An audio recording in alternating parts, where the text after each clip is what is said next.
आज 21 मार्च 2023 को विश्व कविता दिवस है और इस अवसर पर हम चित्तौड़गढ़ राजस्थान से मदन सालवी ओजस्वी और मेरे साथियों के बीच एक कविता लिख करके प्रस्तुत करने जा रहे हैं और आपका ध्यान चाहेंगे कि जिंदा है हमारे भीतर कविता। कविता क्या होती है? जिंदा है भीतर हमारी कविता। कविता हमारा धरातल है और कविताओं में छिपा है प्रेम, सद्भाव, मनुष्यता और मानवता। कविताओं में छिपा है प्रेम, सद्भाव, मनुष्यता और मानवता। आपको जाके अच्छा लगे तो वाह वाह और ताली बजा सकते हैं।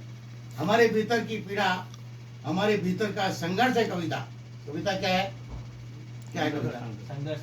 हमारे भीतर की पीड़ा, हमारे भीतर का संघर्ष है कविता और नहीं है कोई कविता से रीता। चाहे कविता कोई लिखे या नहीं लिखे, लेकिन आपके भीतर में कविता है, इससे इनकार नहीं कर सकते। आपका जो भाव है वो कविता है ना कि नहीं है?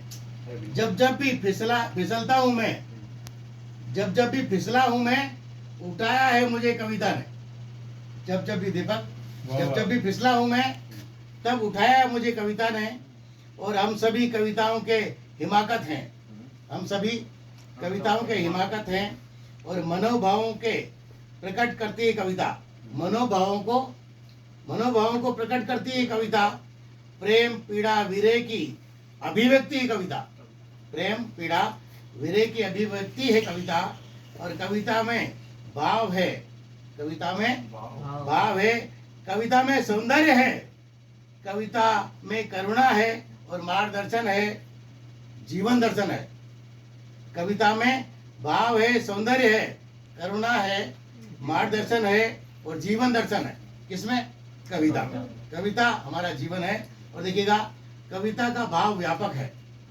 कविता कुछ सीमित दायरे में नहीं बंधी होती है। कविता का भाव व्यापक है। कविता तो जैसे परमात्मा सर्वव्यापक है। कविता तो जैसे परमात्मा सर्वव्यापक है। निराशा में उत्साह का संचार है कविता। अगर कोई व्यक्ति निराश है, उसको कोई बढ़िया सी कविता सुना दो तो कविता में उत्साह का संचार है कविता।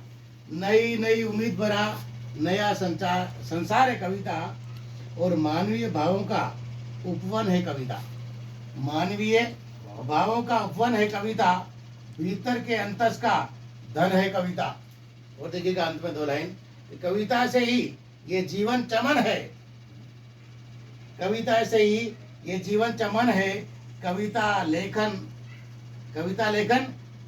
मेरा सबसे बड़ा धन है। कविता लेखन मेरा सबसे बड़ा धन है। कविता लेखन मेरा सबसे बड़ा धन है। सभी को आज के इस विश्व कविता दिवस पर बहुत बहुत बधाई और शुभकामनाएं। धन्यवाद। ओके।